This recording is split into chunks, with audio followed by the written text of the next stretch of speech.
What's up, y'all? Coach Emily here with NCFIT. We're answering some of the most asked questions for our members here. Hope you stick around.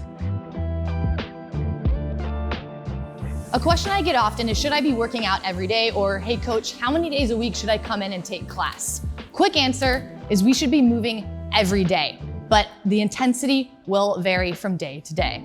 Depending on your personal goals, you might spend more time in the gym if we're training for competition. You also might spend less time, maybe it's a 60-minute class here at NCFIT, if we're training for life in general. For me personally, I like to focus on a well-balanced scale of RPEs throughout the week. Some days I'm moving at a 4 or 5, some days I'm moving at an 8, 9, maybe one day I'm going at an RPE 10, but having that balance is gonna be really beneficial in the long run. At the end of the day, whether you're training for competition, training for life, it's important to move and or work out in some capacity every single day of the week. Another question I get often is, how hard should I be training? Ultimately, it depends. Depending on your training goals, some days you might train a little bit harder, some days you might dial it back a little bit. Ultimately, it depends. Do we want to go faster, lighter, or maybe we're focusing on strength, we're going heavier and a little bit slower.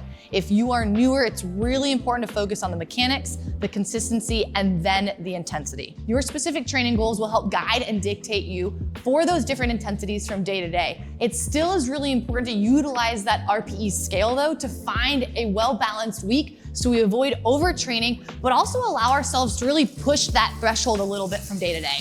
How do you get yourself to the gym when you just don't feel like working out? I've definitely been there, but consistency is key. Showing up to the gym is half the battle, but once you're here, there's no turning back. Chances are you're gonna leave feeling way better than when you showed up. Pro tip, find yourself an accountability buddy.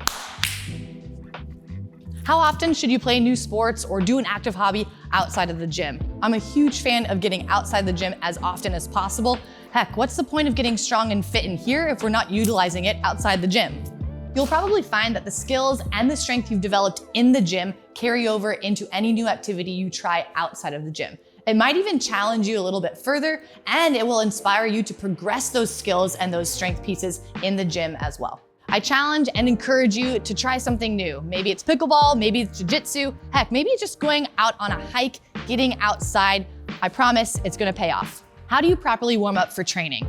Really important here, we wanna move through different ranges of motion, get the body warm, get the heart rate up. It also will help prevent injury and potentially improve your performance. I'm the queen of warming up. If I could, and sometimes I do, I spend about 20-30 minutes of warming up myself. I start a little bit slower, working through some more mobility dynamic stretching, and then I speed things up, more specifically related to whatever movements I have in my strength and going into the workout. For example, if it's a squat day, I'm gonna focus on warming up my ankles, knees, and hips. Maybe I add in a little bit of tempo. Maybe I bring one knee in, actively bring it out. But again, the focus will be on that lower body push for the squats. Once your training is done, maybe you're totally gassed, give yourself a quick 30-second pity party on the floor. But once that's complete, get up, get moving. I like to hop on the bike. We can also just go on for an active recovery walk, get outside. Either way, it's important to just flush the body, keep things moving after your training's complete. How do you improve your gymnastics? Set aside 10-15 minutes a day devoted towards that gymnastics. Gymnastics is all about moving your body through space, which can be really difficult, but if we can master that, that'll transfer into a lot of other skills and drills that we do with other movements. Whatever specific gymnastics movement you're working on, it's gonna be really important to break it down into individual parts. For example, the hollow hold, and how that transfers over into the kip swing. Whether you're working on these during class or during open gym, ask your coach for feedback. Have them give you some tips and tricks to help you progress to that full movement. Where do you start if you struggle with weightlifting and or lifting heavy? It's really important to master the basics, like the deadlift, the press, and the back squat. These foundational movements carry over into more complex movements like the snatch and the clean and jerk.